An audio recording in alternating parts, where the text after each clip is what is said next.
Welcome to Black Friday, everybody. I'm Ernest. I'm Hal, baby. We're here. We're back. Oh, man. Man, these Oreos stale as hell, man. Really? How long have you been in there, bro? I don't know, dude. Like, at least a year. No, it never tastes like Oreos. But they've been in there for a year, but we opened them, like, maybe a month ago. How long do Oreos good. last? Not however long you had them. That bitch tastes like cardboard, and ain't no cardboard. They ain't plastic wrapper. Like, so if you trying to poison me, this ain't it, bro. And I was talking big shit like, I'm gonna eat these hoes on camera. I'm not. I'm gonna give them back to you. I could get you some other stuff that's fresh. I'm sorry, I come over man. here eating all his snacks and shit, man. That's what I'm talking about. Like, hey, I ate so many snacks and drank so much coffee, I'm about to leave $20 every time I go to this. Cause I like going to people's house to see how they live. Yeah. You know, I came to your house and shit. Y'all made me a fucking espresso from your $30,000 espresso machine. Gave me some fucking macaroons or whatever I ain't never had. Yeah. Got me a goddamn Sam's Club looking for it. I'm like, they got these biscotti shits over there, man. They're so good. So delicious, man. Yeah. Yeah, that's good stuff, man. But I found out that the down espresso make the biscotti taste like that. Oh, you just really? can't get no biscotti and no goddamn no Keurig coffee. Yeah. Hell no, don't taste the same. Man. We'll give you the recipe. There's a specific chocolate milk that my wife Bro, uses. I'll never make that. No. Never. Why? When I can come over here and get it. I'll just come over here, man. There he is. There the doggies. Hey, your Pop. damn lie detectors. Yeah, here they go. What's up? Oh man, they were hiding in the office Get with on, my man. wife. Before you knock over my coffee, we're gonna be beefing. Go on, bro. He wants to eat. You don't want to eat anything. them stale. Dude, this dog eats whatever. Like he literally eats poop. He's trying to say hello. What's up, homie? I see you. We working. We working, baby. Oh man. But yeah, thanks for the offer for the cookies, man. I'm sorry, man. I that's something I don't eat ever. So You gave them shit to me so confidently too.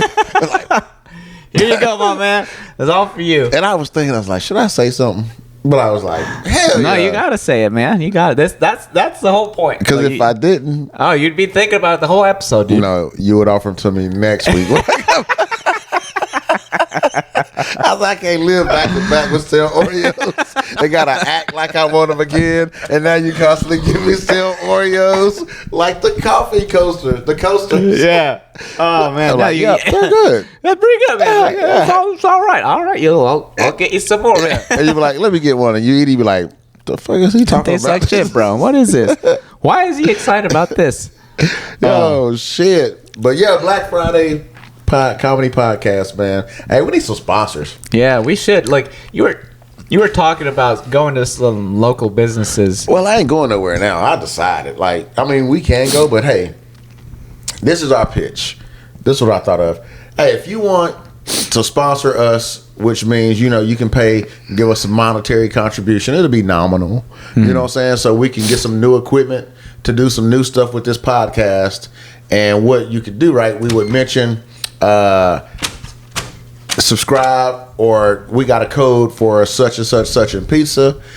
When you order through the mobile app, put Black Friday Comedy Podcast. You get 20% off your order. Yeah. Or hey, if you mention Black Friday Podcast, you get such and such, whatever, however you want to work it. Yeah. And you can either, like, if we go to Skank Fest, right? Every time we get on stage, like, hey, thanks for our sponsors for getting us out here to Skank Fest or whatever whatever we going, man. Yeah, man. So that's what I'm kind of thinking about. I like that. Do you know Theo Vaughn? Yeah. Yeah, so when he started his podcast, he did something similar. He would like promote the pizza that was like right around his corner. Word. Yeah. So I like that because I think, and eventually he just built up to like bigger sponsors and stuff like that. Not that we appreciate your contribution. Yeah, somebody we can grow with. You know, small local business. Yeah. You know what I'm saying? We're trying to get an NIL. Yeah. Who's NIL? Name, image, and likeness. We're trying to get sponsored. Yeah, man. We just want some of this, bitch. Yeah, I'm just saying, if you want some shit, you gotta ask for it, man. Yeah, so that's true. if you want to partner with us, man, let us know something. Shit, we'll get it done. Here, man. We're here. We're here. We gonna do it. I gotta ask for shit more often, dude. Sometimes I feel like, I gotta get asked to do it, but sometimes I think I need to be more in your face about, like, in general, like I gotta ask for shit more often. Hey, people, if it's for shows, if it's for whatever, I don't think people get offended by you asking, because I was like that too. I'm like, I'm not gonna ask. Yeah. But people ask me shit, and I ain't offended, so I'm like, shit, I'm gonna ask somebody else. Yeah. You know what I'm saying? Yeah. Because I don't think less of them for asking. You know what I'm saying? If I can put you on, I'll put you on. If I can't, I can't. Yeah. And I think that's across the board. That's how it goes. I feel. Yeah. So let's ask. Shit. Yeah. So back to you. You know what I'm saying? It's your potential sponsor. Your move, potential sponsor. Potential sponsor. We go, hey, have y'all heard about so-and-so pizza down there for $35? Where they got the best slices alive? Hey, go ahead, type in Black Friday Comedy Podcast on that mobile app. Get 20% off of any order, baby. Any order. Tell them Double E sent you and my boy Hal. Peace. See, that's the exact ad we're going to use. We're just going to put the name of the pizza. Name of your shit. Just dump it in there. We're going to just add it in there. Hey, that should have worked though, right? I think so. It'll work. It'll be good. Yeah. And then, hey, for a small, quick break, we about to give a shout out to our sponsors, which is who? Cheese Fire Pizza. I don't know. We ain't using that one. So... Hey, you gotta be quick, baby. Yeah, I know. This improv. This is improv, baby. Hey, we just come on down to the slash and grab off of South Congress. Yeah. Are these even real businesses? No. Yeah. Yeah. If you go to the slash and grab, you ain't gonna come back, baby. Nah. But the pizza places, shit. Dude, I think we can get it. I think so. Yeah, we definitely will. Mm-hmm. Just a matter of time, man. And we'll work for it. Shit, we'll come. Hey, would be better yet, we could come shoot episodes at your establishment. Yeah. And talk to your customers about how your product is. Showcase your location. I'm just saying, we can do all of that. We can hold a comedy show. Anything. Live everything, man. Bro, the Black Friday Live Comedy Podcast. That'd be awesome. What? That'd be awesome. Oh, dude, we'll kill it. Mm-hmm. We'll kill it. Yeah. That's coming. It's coming. 2025, baby. Manifest it. Mm-hmm. Project 369. It's done. Right now. Yeah, baby. We're going to be somewhere near you. You're going to walk in the goddamn strip club. You're going to be like, hell, I'm doing the podcast. Look at this titties moving around. What y'all talking about today, man? Titties? Nah. But yeah, man, I'm just sponsorship. So that's the way to go. But we do appreciate everybody for supporting us. Yeah, man, this has been fun. Like, you know what I looked at? The stats on YouTube only. We've had 20,000 views since we've started this whole thing. Wow. Yeah. Yeah. That's a lot of views. Yeah. But I think and the analytics thing is pretty cool on all those social media apps. Yeah. You can see how many followers viewed your stuff, non-followers, profile views, how many people followed you from this clip or whatever. But what's kind of, and we'll find our own group of people. But when you get 20,000 views and like 69 likes, I'm like, damn, that ratio ain't ratio. Yeah, it's not a good ratio, but it's getting there. It's all an uphill climb, but but I'm just having fun. Yeah, and you know what I'm saying? It is kind of addicting. Yeah, and I can see how kids it can really ruin them, bro. Dude, if I wasn't an adult, I'd be horrified right now. Like, sometimes I can mean, it's only got 2 likes. Yeah. I can get in that as a 38-year-old, you know. So I can only imagine how a kid, how old are kids now when they get a phone? Shit, 12, 10, 8. Dude, that's young. Dangerous, dude. Yeah. But, they monitor. They don't have social media and stuff like that, too. But, man, I look at this shit. Like, I got a video right now, a clip that I posted that I thought was freaking hilarious. Mm-hmm. I took 1 hour just to edit a 30-second clip. You know what I'm saying? And I'm like, all right, here we go. That shit got 2 views right now. But I'm like, you know what? I gives a damn because that shit funny. That's just good. You know why I say that? Because when I said it in real life, everybody laughed. Yeah. So just because they ain't watching my clip doesn't mean anything. Look at the clip and watch the reaction of the people in the audience. Yeah. And then you're like, damn, I wish I was there. Yeah. So that's why I don't be like, 2 views. Bro, social media is not real life at the end of the day. So, what I put on there is real life. Yeah. that is real life. Yeah. But I mean, like the reaction of things. Oh yeah. Oh, bro. People will not like your shit just not to like it. Yeah. They can. Yeah, but they'll just swipe like, away. That shit was funny. Like, yeah, and I do that sometimes. Yeah. Just on accident. Like, I'm not being malicious or not liking your shit. Yeah, it just happens. It's You're like, all right, let's bring on the next one or whatever. Yeah, because we're addicted. Like, dude, it is an addiction, man. Yeah. It's crazy. Because if I watch a video and they make me laugh at like a level 7. I'm switching that bitch trying to get to a level 10. Yeah. You know what I'm saying? You gotta make me laugh hard now. Yeah, I'm gonna got like a gut laugh. Yeah, you know? Yeah. But I normally watch like the eating videos, the cooking videos, the India ones. I'm like, how the fuck is this dude cooking this with his foot? There's a guy cooking with his foot? Yeah, man. You gotta watch these videos. What videos you watch? Dude, I just like what I follow is just like comedy, and some are food, but like maybe 5 people that I follow. Yeah. And then what the algorithm shows me is just ass and titties. Yeah, that's all I get. It's the algorithm's fault. Pass and blame, huh? Yeah. I'm just saying I'm the one doing the looking, but that's what shows up. So we share Black Friday Comedy Podcast. If I start seeing ass and titties pop up on this feed, I know you've been searching ass and titties. I'm not searching. It just shows up. Like, gotcha. Yeah. It's the algorithm's fault. Yes, it's just the algorithm. That dude, algorithm be getting a lot of people in trouble. Oh man, that algorithm is interesting fella. But it is, social media is not real life, man, and you can't get wrapped up around the actuals about it. Yeah. But what's cool, I was watching Ryan Davis, it's a comedian that I follow, and I only follow, man, a handful of comedians because I think I know I'm original because I try not to steal people's jokes. Yeah. I don't steal people's jokes. I said that wrong. I don't steal people's jokes. But sometimes when you make it a point not to watch other comedians, just so you be honest. I can still keep open and free thinking and originality to my stuff. Yeah. But sometimes I will watch like those Comedy Central shorts, like the 10-15 minute ones. Yeah. And now that I'm more mature or experienced, I would say, in comedy, I can watch a couple sets and just look at the structure of the comedian's jokes. Yeah. And just look at it as a learning experience versus as an audience at it member. as a student versus an audience member. Yeah. And I've learned to do that, and I think that's why I was missing in the early stages. Yeah. I'm the opposite. Like, I watch comedy all the time. And in the beginning, it was like, oh man, I'm really enjoying it.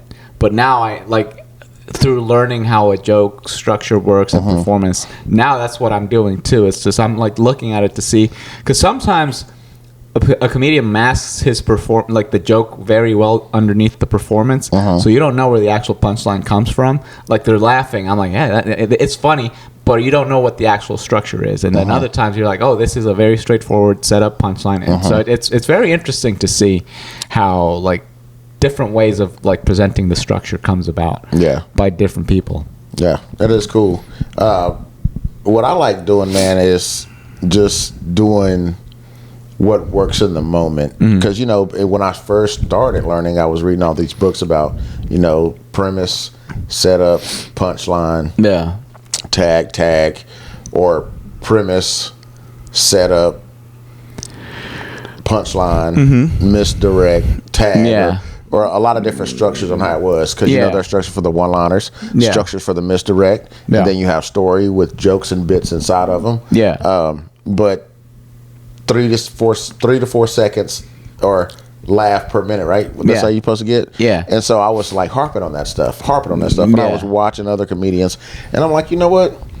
Sometimes you don't have to get that many laughs, 3 to 4 seconds. Like if the setup is funny and you have everybody's attention and the performance is something of a performance, you don't have to keep them laughing like that. And that's what I've learned to do. So I'll take a joke and have like a 10 to 15 second setup, but they're engaged, like they're waiting on what I'm about to say. They're like, and now on I'm edge. about to punch, tag.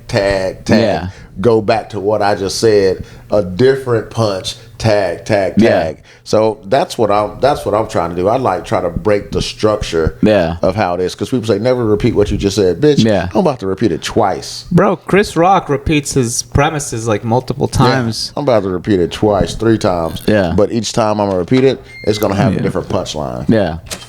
That's cool, man. So, I like that. Yeah, I'll just be trying to break the structure. Rules are made to be broken too, right? So, but you got to learn the rules so you can break them too. Yeah. Because a lot of I remember in the beginning, I would just try whatever. I'm just gonna improv or whatever, and it does not work. Yeah. So I was talking about braiding ass hair. Oh man, you love that joke. I feel stuck with. It's your favorite joke of mine. Every time Hal starts talking, I'm like, stick to the script. when I say Hal go like this, oh shit, it's coming. Your ass hair is coming. It's coming. Oh, that's your safe space. Yeah. Nah, I'm joking. You don't do that joke anymore. No, and it wasn't used in the context that I just said, but it was pretty cool. Yeah. But yeah, man, it's interesting to see, like, okay, I know the structure. Now I'm going to play with it. And the cool thing is, like, you can break it because you know what the rules are. And not that there are many rules, but there are different little things that actually, if you do it a certain way in a certain order, they will work. How do you feel about taking advice from comedians that you don't find as funny as you? Well, if they're not funny, then try to give you advice. You stuttering. Yeah, I'm trying to be nice, I guess. I don't know. Like, I'm not gonna take it. I'll politely say, yeah. I'll nod my head. Yeah. And then that's where it ends. You know, because if they're not funny, and it's not that they may be funny as a person, but I don't see any of that coming on stage. So it's kind of hard. I don't know. What do you think? Man, I try to use everything. Yeah. I mean, if it makes sense. Yeah. I mean, if it makes sense, but I'm like, dude, okay, cool. You ain't funny. Yeah. Like, you've been telling the same shit since I've been doing it. Yeah. And you say you've been doing it 3 years longer than me. Yeah. What about this, bro? Like, what if, like, in the scene, do you think, and this is a kind of a here they're tearing up some shit. Yeah, but anyway, it's her toy. You'll fix it. But if everybody in the scene, so do you think people in the scene know that they're not going to make it in comedy? I don't. So it depends on what their goals are, right? Because I see some people and they're just doing it for fun. Okay, just doing it for fun. Get out the way. They need to create a whole nother group. Yeah. That's doing it for fun. Yeah. And y'all do it somewhere else. You know what I'm saying? Yeah. Like, the people who are serious about it, like, okay, I'm trying to do some shit, man. Yeah. Like, I'm trying to do some shit. And I think there's a lot of people that's trying to do some shit. That's trying to, okay, I'm trying to get first and baby steps. Okay, I'm trying to be known as a local comedian, right? I want to headline the local clubs, right? That's the step. Then okay, I want to start touring some known clubs throughout Texas. Yeah. Okay, and then now I want to start touring some known clubs in the United States. Right? And you start, okay, I want to do Comedy Central, 30 minutes. I want to do this. So there's tiers and different paths that you can take in order to meet your goals. Yeah. So I guess it depends on the person and their goals. But if you're just doing this shit for fun, you clogging up the system. Yeah. Like, to me, you're clogging up the system. Yeah. Because there's a lot of comedians here that are taking it serious. Yeah. And you need to get your ass out the way. Yeah. That's how I see it. That's true. I wouldn't say get out the way completely. But do be considerate of other people. That ain't what you really want to say. And I was thinking about how I wanted to package it, but I'm like, fuck it, I ain't no other way to say it. Like, yeah, I guess you're right. Like, bro, if you because I'll tell you from my perspective. Like, I remember there's times where I'm like, dude, I'm not funny, and it's not going well on stage, but I damn well want it to be funny. You know what I mean? And in my eyes, I'm like, I'm a headliner. I'm gonna be touring the country, right? But sometimes you gotta be here to get to there, right? So sometimes the cool thing about open mics is that they'll knock you down. So that knockdown will make you come back stronger, will make you figure shit out. And then eventually, you know, stepping stones, little by little, you're getting better, blah, blah, blah. Yeah. Right? And I don't want to tell anybody not to, you know, to stop. And I won't tell anybody. Yeah. I will never tell a person. Yeah. You need to stop pursuing comedy. Yeah. Unless they ask me. Yeah. Like, if they say, hey, what do you think about this? I'm like, in my opinion, but don't listen to me. Yeah. This ain't your calling. Yeah. You know, this ain't what do you, well, I guess I wouldn't say it like that. Like, what do you want to get out of comedy? Yeah. And if they say, well, I'm just doing it to have fun, well, you're accomplishing in that. Yeah. You know what I'm saying? That's probably as you're far doing as it's it. going to go for you. You know what I'm saying? That's as far as they're going to go for you. But there's a lot of good comics out here, man, that have a lot of potential. Yeah. And I see frustration at these open mics, you know, where 30 fucking people sign up, but it's like ridiculous. 5 to 7 or 10 are decent. You know what I'm saying? Yeah. And it's just disheartening when people go to Kill Tony. Like, you go stand and Kill Tony for 4 hours, bro, and you've been practicing this bit, you've been putting in work, and then somebody gets called that you see they've never done anything, and we're like, okay, cool, so I'm not going anymore. Yeah, but that happens quite a bit. Like, oh hell yeah, I feel like at least every episode there's one that's never done comedy. Bro, I hear the same shit I'm saying right now in the scene, like from different comedians. But again, like we were going to about playing the game, you don't want to come off as mean or pretentious or better than. So you got to kind of watch what you got to say. But bro, the frustrations are mounting. Like for me, I know, like the frustrations are mounting, and it's hard for me to keep the shit inside sometimes. Yeah, bro. no, I get it. I completely understand. I see the frustration. I feel the frustration too. And it's because like sometimes you get like you see someone, you're like, bro, what the hell are you doing up there? You know. And I know there's someone that's thought that about me too. You know. So it's the one thing I will say is like there's no like guidebook for this really. Yeah. So that's the hardest part, I feel, because like one thing is being funny like in conversation, and then the other thing is like, oh, you're the one driving everything, so you got to figure out how you set things up, and then you have to figure out how to deliver it so it makes it funny. And that is really hard. Like that, to me, the hardest part is the setups, for example, right? Setting things up is the hardest part for me, because like in conversation you say something and then I'll just tag it, right, or whatever, right? But it came from you telling your story or whatever, and then I'll just say something, I'll jump in, and I just have the punchline, right? Yeah. For other people, like the setup is like the easiest part, and then they have a hard time with like how to deliver a joke, and that's for everybody. It's a different like route, right? So it's one of those things like, well, you got to figure it out, and sadly well, I don't know if it's sadly, but it just takes a long time to figure shit out too, right? So.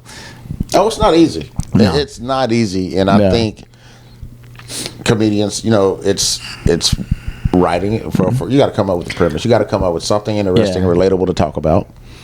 Then you have to write it down. Yeah. Say it on stage, edit it. Yeah. Listen to your set, which sucks. If you ever listen to yourself talk or perform, it's the worst. It's one of the most excruciating things that a man could do. Yeah. So you don't want to watch it, you don't want to listen to it, but you force yourself. Yeah, you gotta. You got to, and then you're like, okay, that's funny. And now you take out all the shit that people ain't laughing at, and you shorten it up. Yeah. And you rewrite it down again. You maybe change up some words to strengthen up the premise because it didn't make sense, but people still laughed. Yeah. Go do it again. It's freaking rinse and wash. Yeah. And you said there's no guide for it, but dude, there's so many tools. There are a lot of tools. Social media, YouTube. Dudes are out here, got doggone giving comedy classes, have been doing comedy for 2 years. Yeah. You know what I'm saying? There's a lot of things out here that can help you navigate this. That's true. So like there's a guy like you turned me on to a guy, his name's Greg Dean. He's like, I like his way. I think that's the only person I've seen that. Shout out Greg Dean. I watch all your YouTube videos, man. Yeah, you're great, man. Like, there's the only person I've seen that actually explicitly. Jeff Corley too. Jeff Corley's pretty good. But that I've seen like breaks down how to actually provide a setup and a punchline, and actually how to construct every single portion of a joke. Because I've heard people say, well, there's a setup and there's a punchline. There you go. And then the punchline has to be a surprise. All right. Yeah. What does that mean? You know? So it's kind of like hard. I remember when I started doing comedy, I would just get up there. I didn't know what I was saying. I would just do a bunch of stuff, and then I'll listen to my sets, and then eventually I'm like, okay, this doesn't make sense, blah, blah, blah, blah, blah. And I'll piece it together after a lot of times of getting on stage, right? So that's a lot of like trial and error. And what's cool about, like, for example, Greg Dean, it's very cool that there's still trial and error, but you can still see the setup and the twist. Yeah. Right? So you're right, there's a lot of tools out there, but sometimes like people will put you onto something, or sometimes you got to see something to understand it. But most of the time you got to do it to actually experience it. So you got to go searching for it. Yeah, you got to go searching for it. But yeah, Greg Dean, man, that's my guy. First interpretation, reinterpretation. You know what I'm saying? What is it's just a lot of stuff. You got to watch it. So if you're interested, look him up. It's really interesting. It's really fun. Real fun. But yeah, man, it is hard. But again, I don't want to come off as harsh. But the shit is what it is. And I had a dude on my show this past Saturday, and we were talking about this, and he said it's the same thing in Los Angeles, like the scene, but worse because there's so many stars and celebrities too. And you know what the problem is? So I lived in LA for a while. Oh yeah, you did live out there. And the problem is that a lot of people from acting get into stand-up just because they say it's good for your resume. So people that don't even want to do comedy are doing it just because they think it's going to be good for them. So clogging up the system. Yeah, dude, it's crazy. And since stand-up now has like a lot of momentum behind it. Yeah, a lot. Like a lot of actors that are famous, they're like, well, I'll do stand-up, and then they get toured. Like, I don't want to say names, I don't want to shit on anybody, but there's a lot of like famous guys that are doing it, but they don't have any fucking experience doing stand-up, but they're just because they're famous, they get ticket sales, you know what I mean? So they want to go see you as an actor, not a comedian. Yeah, but they'll go, and then they'll be probably very underwhelmed when they get there because they don't have the jokes, right? Yeah. But it works for them. You know, it doesn't work for us. Yeah. But all we got to do, man, is keep grinding. Yeah. Keep writing jokes. Keep doing what we're doing, and worry about us and stay in our lane, which is what I think we're doing. Yeah, man. You know what I'm saying? Do you, boo boo? Shit. Yeah. That's all you got to do, man. But if you're here for fun, get off the way. I'm gonna punch you in the face. Yeah, you just try some shit out, man. Hey, you can try some shit out. Go on down and try some different shit out, man. Yeah, man. It's crazy. Yeah. Sometimes, do you feel like I was having a hard time? Like, I was like, there's a lot of like, what's the word? Like, I was writing a lot, so I was having a hard time memorizing shit. So I would just go to the mic, I'll read it out loud. If it got a response, I'll okay, this is good. And if not, I'll throw it away. But there's something in me that when I know my shit, the way I perform it is like light years of a difference.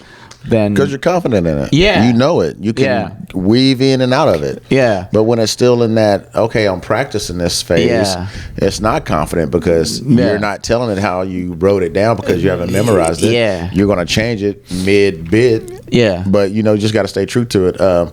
That's why, I like Abe's Smoke Shop mic. I like Slim's. And Front Page that we're going to tonight. And there's other mics that, for me, I just take my book out. Yeah. And I say, hey, I wrote some jokes, and I'm just going to read it how I have it in my book just to get it out, just to see how it sounds. And, when you write it down, you know where the setup's going to be, the punch, some pauses. And I would read it like I'm going to tell it and just note if they're going to do it. So next week I may look at my book a little bit and I just keep building on it. So that's how I do it. Yeah. I'd go to the mics where ain't nobody going to say some shit to you ain't nobody going to say anything, but ain't nobody going to tell you get out the way because you're just having fun. Yeah. Abe's, bro. You do like 10 minutes at Abe's. That's crazy, man. We went one time, man. It was and I read fun. out my book then. Yeah. I read out my book, my phone too. So, I don't like it when people, like on stage telling, hey, you shouldn't do this. Who are you to tell me what to do? What I know. That's like, bro, fuck off. You know. Like I remember Quiet Dog. So like someone on stage was saying like, hey, you shouldn't read anything off of your thing. Like, audience member, a comedian or whatever. No. A comedian went on stage, said, hey, if you're reading the, dude, bro, it's an open mic, okay? Oh, like, yeah. It's different, Yeah. all right? Like, we're working shit out here. And I went up immediately. The mics I don't go to. Yeah. Like, shut up, dude. And immediately, like, I'm like, bro, I killed that day. And one of the first things that I did, I said, I'm going to read the fucking shit out of this thing. And everybody laughed immediately because they were like, hey, bro, who are you to say anything? Say that shit? So, yeah. So I'm going to read stuff out. But I also, like, want to rehearse shit. I feel like you got to be prepared and then get up there. So it's kind of like a mix. But like sometimes you just have so many things. Like I don't want to memorize this if it's not good. You know what I mean? So that's kind of like the balance that I kind of. Well, that's. I don't think you can know if it's good if you don't memorize it and perform it. Yeah. You know what I'm saying? Yeah. So I'm working on. I got a lot of jokes in stock, like you. I mean, I'm pretty sure you know. But what I do is I'll take a premise. I'll just free write. Just write whatever I want to about the premise. Yeah. And I attach an emotion to it. Right? So if I'm writing about photos that we never got back from CVS because they were dick pics. Yeah. Right? The emotion that evokes for me is curiosity. Yeah. Like, So now I'm writing that joke in a curiosity mindset and thinking about the audience. Like, okay, how can I say this shit that's going to put more suspense in it? So while I'm writing that, right, bam. So Monday I'll come up with a premise. I'll write that shit down Monday night. Yeah. Tuesday I'll try to read it. Keep going, get a little fresh. I'll hit Abe's on Wednesday. Yeah. I'll read it out my book. Go back, listen to it, refine it. Yeah. Memorize that shit. Friday, if I get on the show or whatever, I'm telling it on stage. It may not be the whole joke, but it'll be the premise, some of the setup, and some punches and some tags. And I'm gonna perform it. I'm not just gonna say it. Yeah. So it'll take me about a week to work out a joke. Yeah. Or premise. I think that's a good barometer, especially if you try it out at a few mics during the week, because like I feel sometimes I agree with you, like it. So if it doesn't have the confidence that you have behind the performance, most of the time it might die. Yeah. But there's been jokes that I've had that I just say it the way it was written and no inflection, no nothing, and it does well. I'm like, okay, this is a keeper. Keep it. Yeah. Exactly how you said it. Yeah. But you know. And you got to keep it exactly how you said it because each room is different. Each audience is different. Yeah. You could take it. I told a joke that got a belly laugh. Yeah. Told that shit in a different room, that shit got a chuckle. Yeah. I'm like, okay, cool. Yeah. I didn't change it. It's because I know in the room it's going to work. Yeah. And maybe I didn't have the same emotion I had when I told it. Yeah. You know what I'm saying? A previous week. So it all coincides. It's crazy how the emotion matters when you say it, dude. Because even when you're writing it, like when you said that you put an emotion behind it, sometimes before I was just writing just to see if it was a good joke. But I've been writing lately more freehand, and I basically took the way you're doing things. I'll do the freehand. I'll highlight whatever is interesting about that, and then I'll go from there. I'll try to add all my secrets, but but I like that because like I'm like, oh, okay, that's a good way of editing because like okay, it's nice way to streamline it down, right? So I like that. So, and then I'm gonna add some punchlines to this thing now and see if they work, and then, but I have to. But when you free flow and you have an emotion behind it, it's so easy to write. Yeah. And like, so on the paper, I literally, in my joke books, I have mad, angry, sad, betrayed. Yeah. Like, and that's the emotion that I write in. Dude, I wrote one joke, free writing one time. I wrote 5 damn pages, bro. Whoa. 5 pages. After I went through and highlighted all that shit, I had a paragraph. Yeah. I was like, damn. Hey, man, that's attrition is so one of the biggest factors in writing jokes, dude. It's like they say 9 out of 10 things that you say it's going to be trash.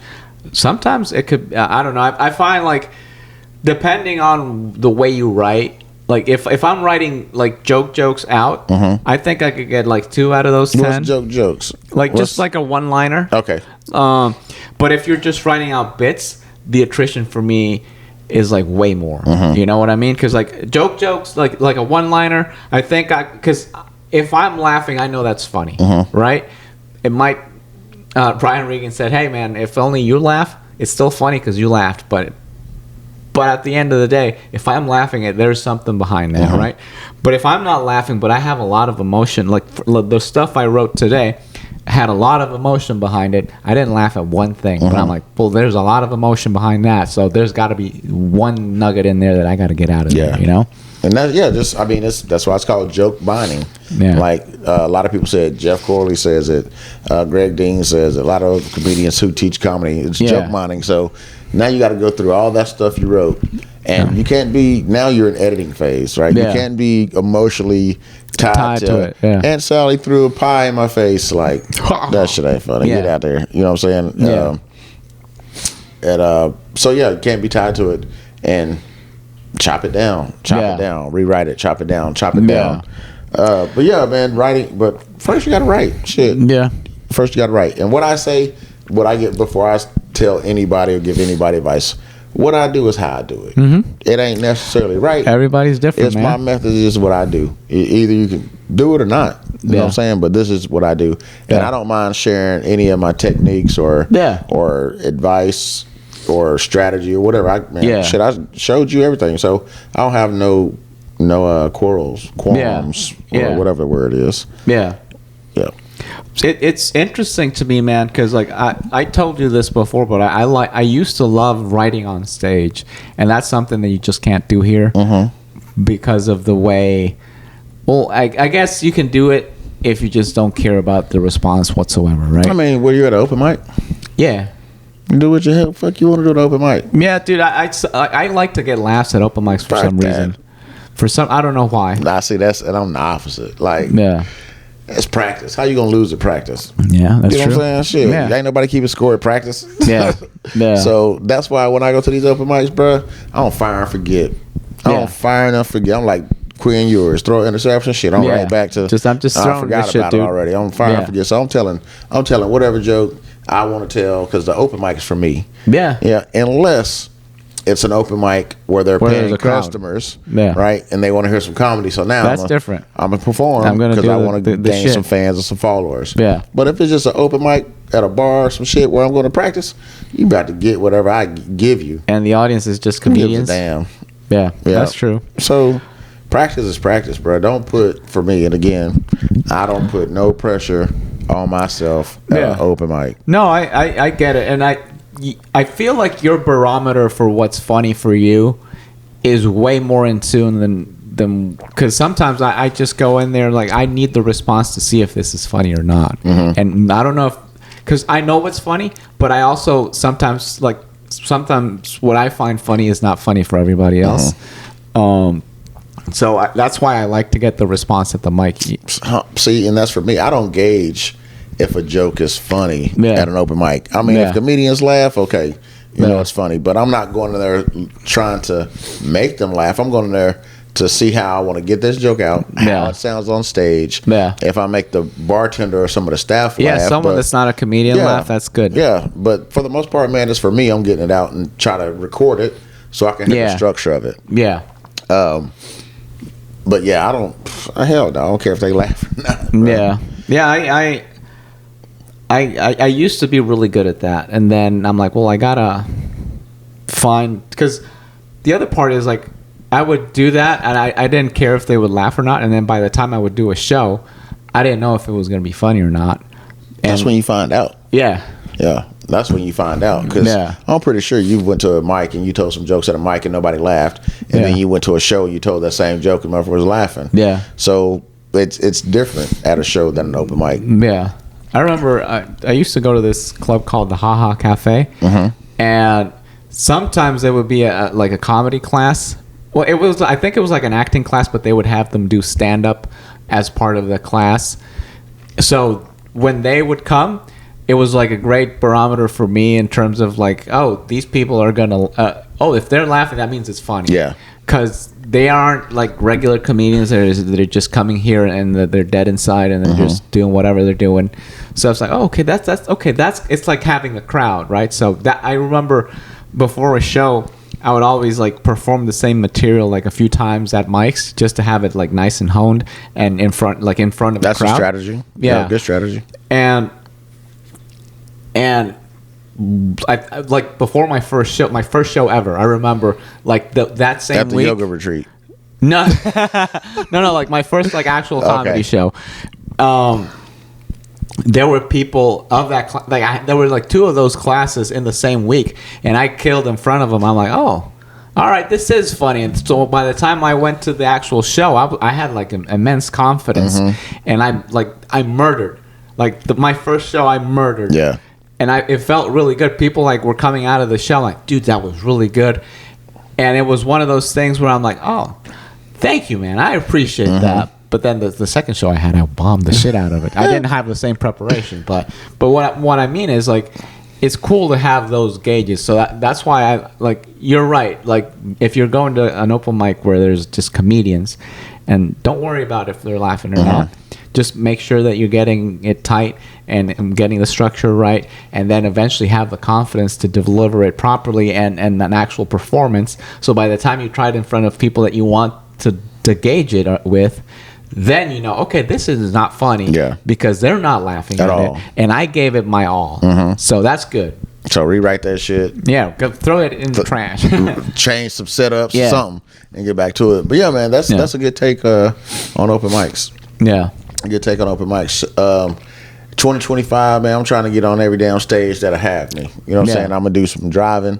But wherever they have me, shit, I'm delivering these jokes. Bro, I'm down with you, man. If you ever just want to go anywhere, I'll join. We'll take the Tesla. Sounds good. I don't know. You got to stop and I'll go somewhere to charge that hoe up. I ain't for all that. It takes a while. So if it's like nearby, we could definitely go in the Tesla. If not, we're going in that Ram, bro. We're going on the Ram shit. You know, we burning that gas. Yeah, bro. We'll figure it out. Hell yeah, it is. I'm definitely up for it, dude. Okay. Hell yeah, man.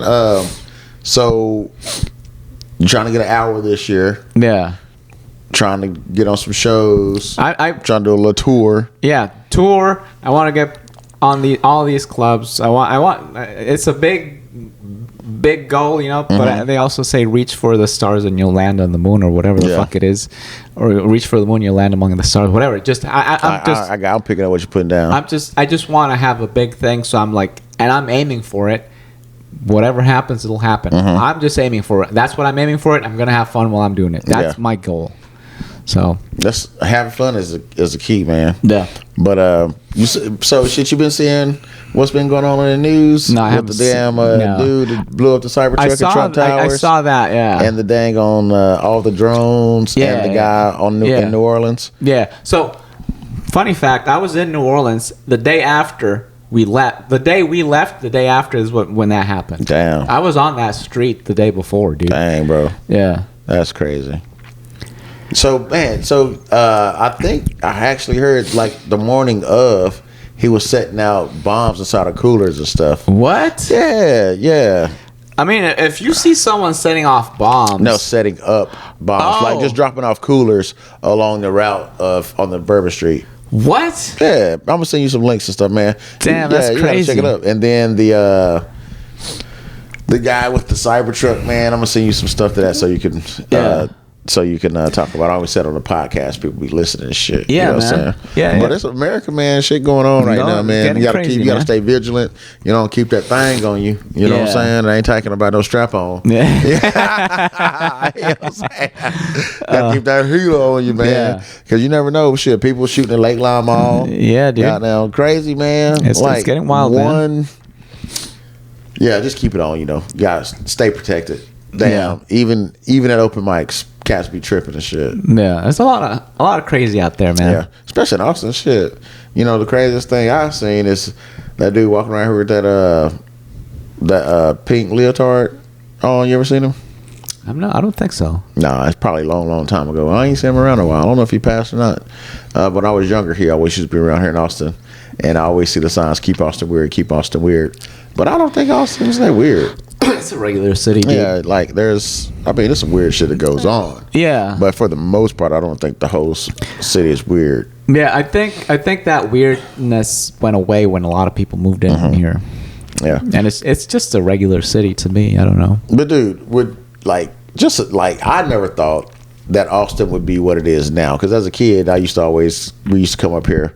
But you got Joe Rogan has a comedy club. Yeah. Like Ron White, all a lot of big people moved out here. People were coming here to Austin, like the ACL Fest, Moon Tower Comedy Festival, South by Southwest. Dude, it's so ridiculous when that happens, dude. It's crazy. Like you can't even move because the fucking traffic is ridiculous. Did you apply for the Moon Tower or anything like that? No. How do you apply for that? It's over now, but I applied to be a volunteer. Okay. Yeah. That'd be really cool just to be in that space. Yeah, help out, man. Because I like shit like that. No, and it's a great place to like meet people, dude. Oh, it's all over Austin. It just ain't at the Paramount. It's everywhere, bro. So door guy, hosting, whatever they need. Did you get anything? Not yet. Whatever they need me to do, I'm gonna do it. You know what I'm saying? I mean, because one, I like helping out, volunteering. Yeah. And two, being a part of an event like Moon Tower. That's Moon Tower is like.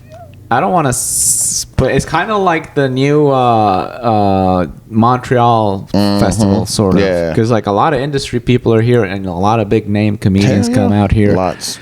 And it's like, whoa, bro. TV, film, all that. Everything, dude. So I wish I would have known that you could like volunteer for that shit. So it may not be too late to go on Moon Tower comedy.com, I think. Okay. And festival, and it have volunteer. Fill out the volunteer application. I'll do that, dude. I would love to, because I love helping out too, and also just to be in that room, in that ambiance, just to get in there. That alone will just teach you shit. Yeah. You know. Yeah, I wouldn't tell them that's why you want to do it. But. No, obviously not. I want to help, but yeah. I mean, I ain't gonna be talking to anybody. I'm just gonna be handing out tickets. Yeah. I'm gonna do the job, just do the job you paid me to do, or volunteer to do. Yeah. But no, man, I'm excited for 2025, man. Comedy's taking off. I'm backstage. I'm gonna start applying for some roles, some small roles. Yeah. Like some local commercials or whatever. Okay. All that shit, man. Do you want to write shit? What do you mean? Like write movies and shit like that? Shit, I got scripts now. Okay.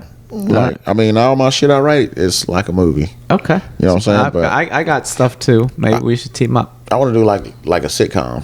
I got a sitcom idea. Yeah. Yeah. Okay. I'll tell you off air. Yeah, of course. Yeah. Yeah.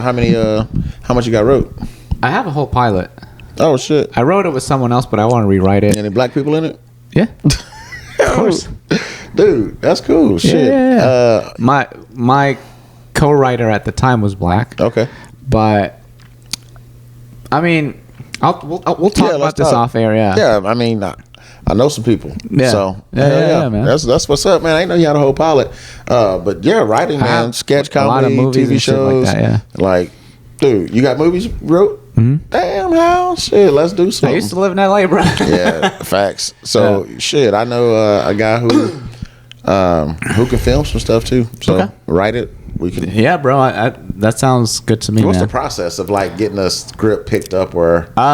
So I never really got into like anything past but there's a lot of festivals you could submit to. I submitted to a few of them, and they told me what, and it's all stuff that I wrote a long time ago too. But I know I can especially like someone like you, like we could definitely punch that thing up, and make it fun. But it's.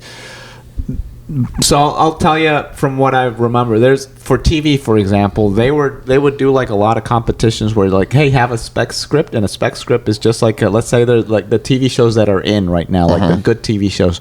So write a pilot, like an episode of what your take on that show, right? So write one of those and then send it in, and I think I did like 4 or 5 of those spec scripts, and I sent them in. Nickelodeon had like a program every year, and Universal had a program every year, and like NBC, like there was a lot of those and I think I sent like 5 of them.